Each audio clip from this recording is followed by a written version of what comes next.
Important to recognize how grateful we are that there was no loss of life or life-threatening injuries in yesterday's accident. You know, every time you board a flight, you are greeted by flight attendants and by flight crew often. It's their job to make us comfortable and confident about the flight ahead, and they do an incredible job with that. But we saw the most important role that they play in action yesterday. The crew of Delta Flight 4819 heroically led passengers to safety, evacuating a jet that had overturned on the runway on landing that was amidst smoke and fire. I thank each and every one of these heroes, every flight attendant and crew member on Delta Flight 4819. I also thank every flight attendant and crew member across the industry.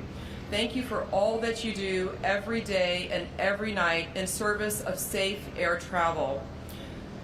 In regards to the accident yesterday, at approximately 2:15 p.m., Delta Airlines Flight 4819 from Minneapolis to Toronto, operated by subsidiary Endeavour Air, was involved in a single aircraft accident upon landing at Toronto Pearson. The plane was carrying 4 crew and 76 passengers, among them 22 Canadians. Flight attendants, flight crews, and airport emergency workers and responders mounted a textbook response, reaching the site within minutes and quickly evacuating the passengers. At the time, there were 21 injured passengers ranging from minor to critical but not life-threatening injuries. A total of 19 passengers went to the local hospitals, with 2 more going to hospitals in the time period after. At this time, Delta Airlines has reported that 19 of those passengers have been released and 2 remain hospitalized. Our thoughts go out to all of the passengers impacted and their families. We have taken great time and care to extend care to each of the passengers that were here after the accident. That includes comfort as well as support in their emotional well-being in the hours since the crash. We have completed the reunification process for all of the remaining passengers, and we'll continue to care for them during this extended time. I will now give you more information about the operation and what to expect in the days ahead. From last Thursday to Sunday, Toronto Pearson saw extreme conditions, 2 separate snowstorms. On Thursday and Sunday, we got more than 20 inches, 50 centimeters of accumulated snow. That is actually not typical. In fact, it is more snow within that time window than we received in all of last winter. There were many delays and cancellations across this part of Canada and the U.S. Northeast during this time, creating numerous flight delays and backlogs. At Toronto Pearson, 221 of 974 scheduled flights were canceled on Thursday. 75 of 1,012 scheduled flights were canceled on Friday. 128 of 937 scheduled flights were canceled on Saturday, and 371 of 987 on Sunday.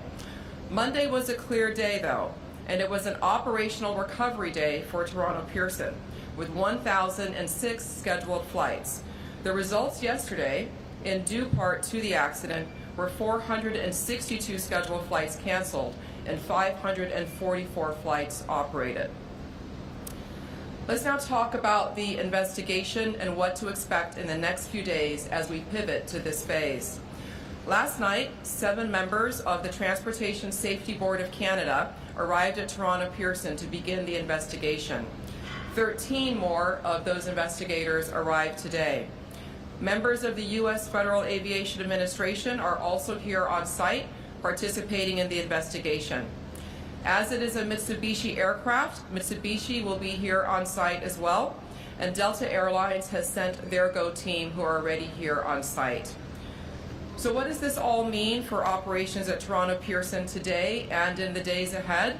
Our Emergency Operations Center does remain open, though operations on the runways resumed at 5 p.m. Eastern Time yesterday.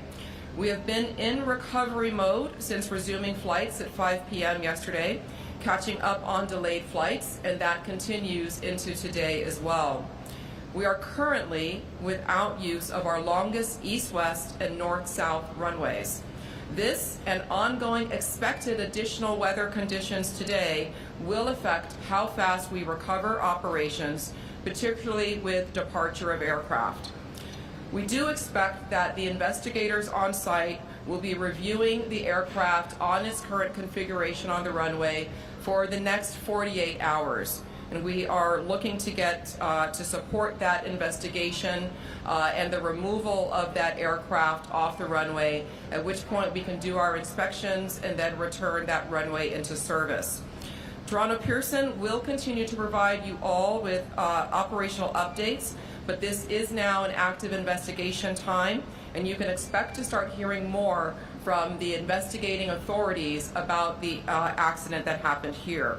We expect that the Transportation Safety Board of Canada will be issuing a statement with more information around that later this afternoon. In closing, I thank the industry, the community, and all of our employees here and across the sector for all the work that they are doing to support this incident and those affected, and that they do every day. Air travel remains the safest form of transportation. We are proud of that record here, and at times like these, we're very grateful and thankful of how the community and the industry comes together as one. Thank you.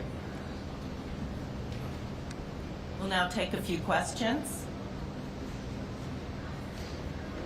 Folks who maybe can come up to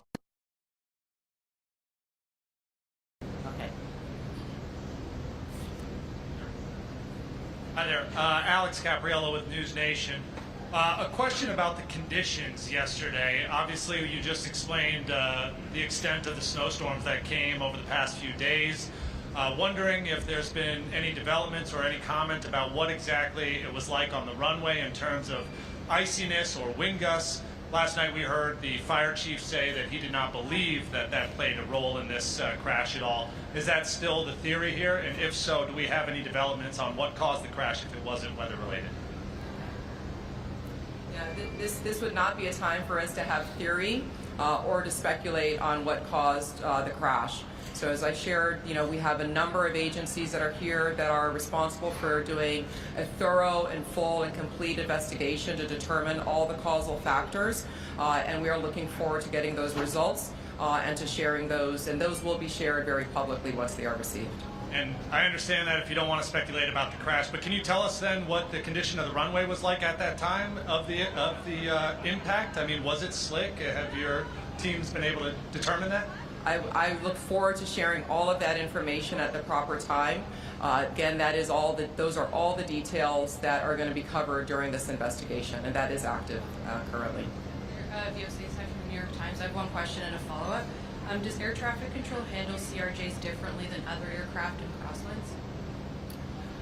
The air traffic control is responsible, NAV Canada, for all of the aircraft activity here at Toronto Pearson and in the surrounding areas.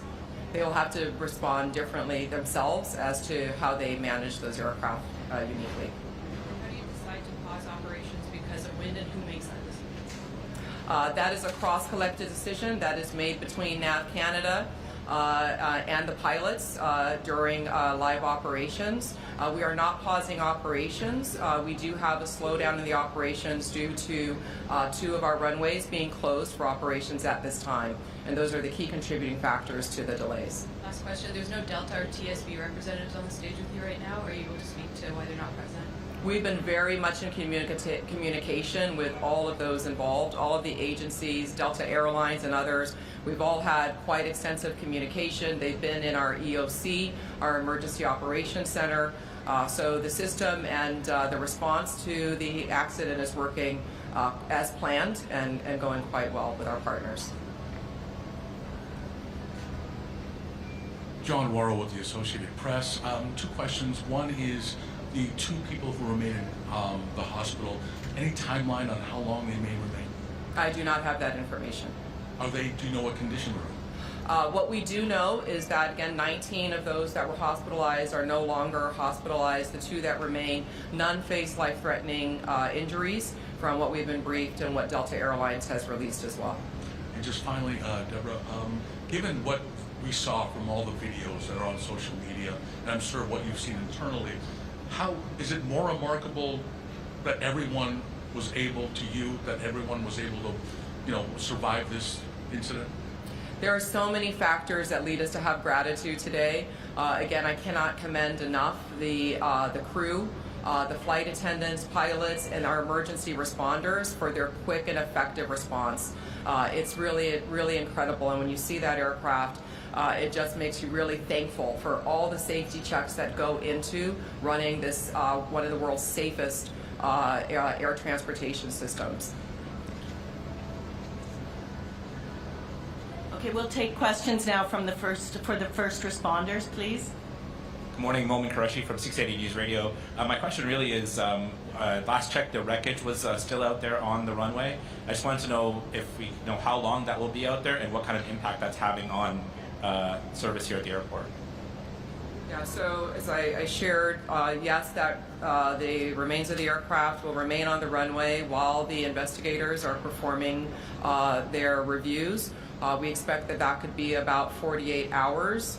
And so until that time, 2 of our runways will remain closed, and that is affecting the volume of traffic that we're having. So passengers should be looking and working with their airlines, checking our website for information on delays and potential cancellations as well for the next several days. Just as a follow-up to that, then, I've been upstairs, as many of us have, talking to passengers, and many of them, most of them, all of them really are understanding of the ripple effect, but are extremely frustrated by the lack of information or conflicting information. So just what do you say to your passengers right now who are trying to get themselves on flights to their destinations, but are left feeling frustrated by conflicting information or a lack of information?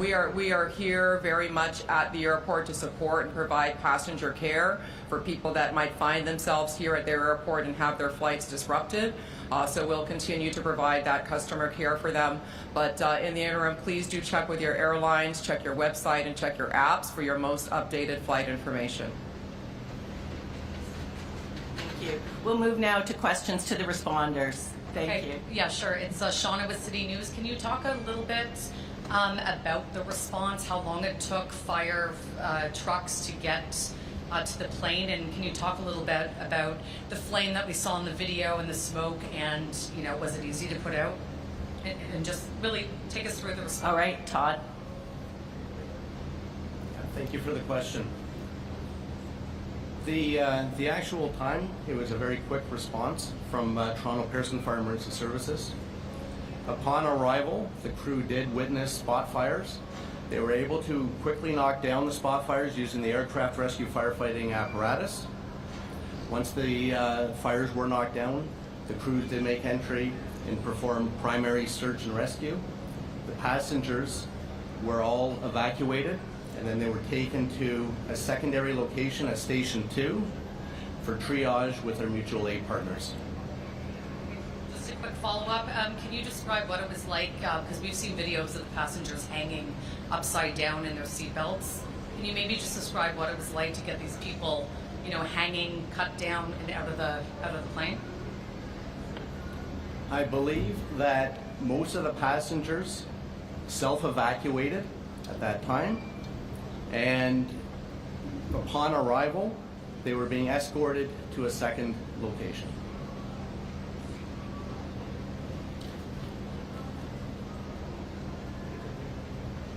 Hello, Nate Foy, Fox News. I'm just seeking some clarity from a first responder's perspective on the elements in your efforts yesterday. I know a lot of people are hoping for some clarity on what the fire chief said, and it sounds like you guys won't give us that, but can you tell me what it was like out there on the runway as you were doing your job?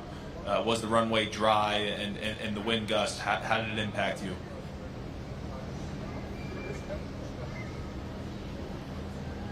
And like we mentioned, it's very early to make any conclusions.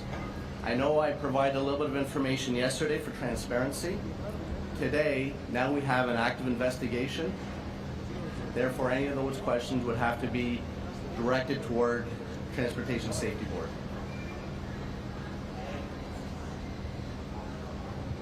Hi there, Karen Lieberman with Global News. Besides the chief, I just wondered if any of the other first responders can speak to their own experiences and what you found and how you cared for some of these passengers. Sure. Thank you for the question. Mark Andrews, Deputy Chief of Peel Regional Police. I'd like to, before I answer the question, I'd like to say that our thoughts and prayers are with the 76 crew members and 4 passengers and their families that were impacted by yesterday's events, which fortunately had the best possible outcome for all of us. Our response as Peel Regional Police, we're the police of jurisdiction. We have a really robust presence here at the airport. We actually have a fully functioning division with 100 officers and civilians located. We have a presence on the public side and the private side. So we were able to respond in a very timely fashion along with our first responder partners. The conditions were difficult, but I will say this, that we regularly practice with our partners in fire and EMS and the GTAA and Transport Safety Canada.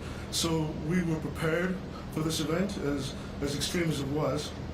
And our men and women, not only in policing, but across all the first responder services, did a tremendous job. And in my mind, no doubt saved lives. So I'd like to acknowledge that. There was some impact, on the police of jurisdiction being ourselves, not only here at the airport, because as you can imagine, we don't have surge capacity to deal with something like this the way they do in the private industry. We had, at one point we had 50 police officers responding to the circumstances here at the airport and the surrounding environment. What I'd like to do is thank our partners at the OPP, Commissioner Tom Creek and Chief Marion Demke, because they supported us through the aftermath of the incident. Officers to support both of our public.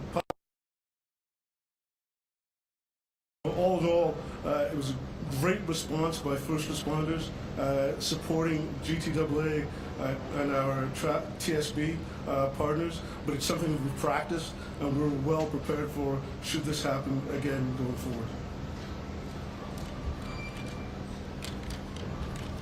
Mississauga Fire and Communications Services received the 911 call. It's called a crash alarm, so we get it directly from Pearson into our communications center. So we had a very quick response. We had 6 apparatus from Mississauga Fire respond. It was a combination of aerials, engines, and squads. In addition, we sent our command vehicle and also a tanker. We also had an acting platoon chief, a district chief, and myself that attended the scene. I took a position within their emergency operations center. Just to reiterate what Deputy just said, annually our firefighters at a location called Festi. It's a training facility. Our primary response is to assist with water supply, search and rescue, rehab, and medical support. The Mississauga Fire and Emergency Services and Mississauga Office of Emergency Management participates in 2 annual emergency exercises that are held at Toronto Pearson International Airport each year, including a high-level tabletop command exercise and a full-scale boots-on-the-ground emergency exercise. In addition to the exercises conducted each year at Toronto Pearson International Airport, the City of Mississauga conducts its own functional emergency exercise, and we did that in 2021, examining an aircraft accident occurring within the City of Mississauga. This exercise included partners from various organizations, including those represented in the exercises held here regularly at Pearson. The Mississauga Fire and Emergency Services and OEM provides emergency management training to regional partners from various organizations who may be involved in the response to an aircraft accident, amongst other emergencies. The Mississauga Office of Emergency Management can also serve as a conduit between the city and the Provincial Emergency Operations Center if provincial-wide coordination for the response and recovery of community impacts during an emergency is required. During an aircraft accident, the Mississauga Office of Emergency Management can assist in the coordination of providing municipal services if requested by our community partners who may be impacted in the event. This could include transportation like buses, facilities, or heavy equipment. The City of Mississauga has developed its own aircraft accident emergency plan, which conforms with and operates in conjunction to the Airport Emergency Plan developed by the Greater Toronto Airport Authority. Thanks. That was a fulsome response. I just also wondered if anyone could speak to the nature of some of the injuries. Do you want to speak to something?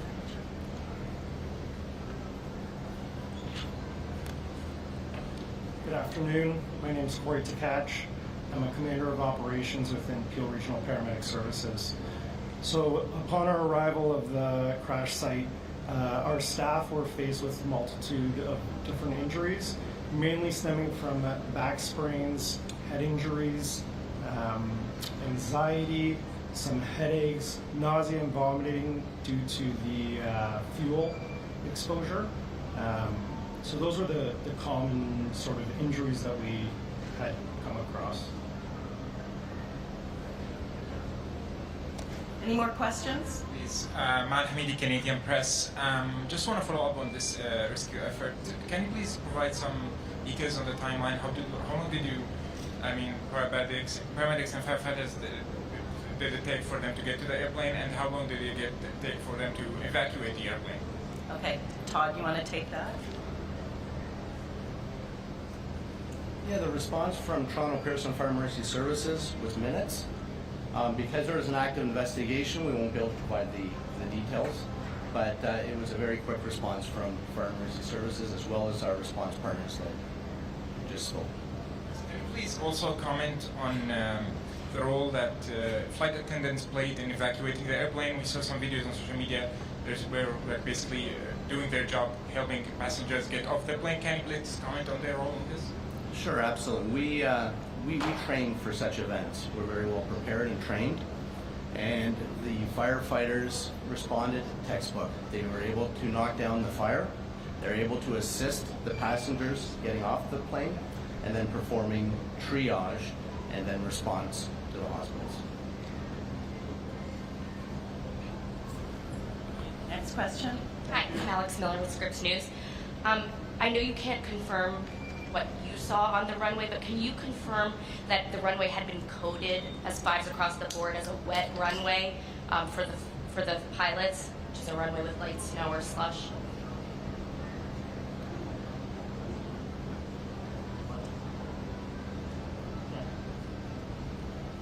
Yeah, like I mentioned earlier, because there's an active investigation, that will have to be directed towards the Transport Safety Board, please. Hi, Jessica Murphy, BBC News. I want to go back to something Mr. Andrews said. You talked about difficult conditions that rescuers faced on the ground. I'm hoping you could go into a bit more detail. Sorry, with who said? Sorry? BBC. Oh, No, sorry. Peel Regional Police. Peel Regional Police. Thank you for that question. The conditions that I was speaking of is the environmental conditions, the cold, the wind, the fact that we were still having the occasional snow, but those conditions again that we're used to working in as first responders, and our people, along with the other first responders, did a tremendous job of responding in those conditions. It's part of the environment that we operate in. Megan Fitzpatrick from CBC News. Can you tell us about the child that was airlifted to Sick Kids? Do we know if the child was on somebody's lap or buckled in? What can you tell us about the nature of their injuries? No, we don't. I'm sorry. Don't know if the child Do was not on a know. lap? No, we don't have those details. Can you give us an age range of the passengers on the plane? We don't have that either. I would direct that to Delta. We're going to take 2 more questions. Okay. And just one more. Of the 2 that are in hospital, is one of them the child? We're not sure either. Quick question for fire. Did flammable? Is it? How much time did that give you to came in? Okay. Okay. It's on the agenda. Yes. Upon arrival, there was jet fuel and there was flames. We do have specialized aircraft rescue firefighting equipment that carries water, foam, and dry chem, and that it is utilized to smother and cover up the jet fuel to provide mean-free egress for the passengers. So we do have the appropriate equipment and the appropriate training to mitigate that emergency. Okay, we'll take the last question.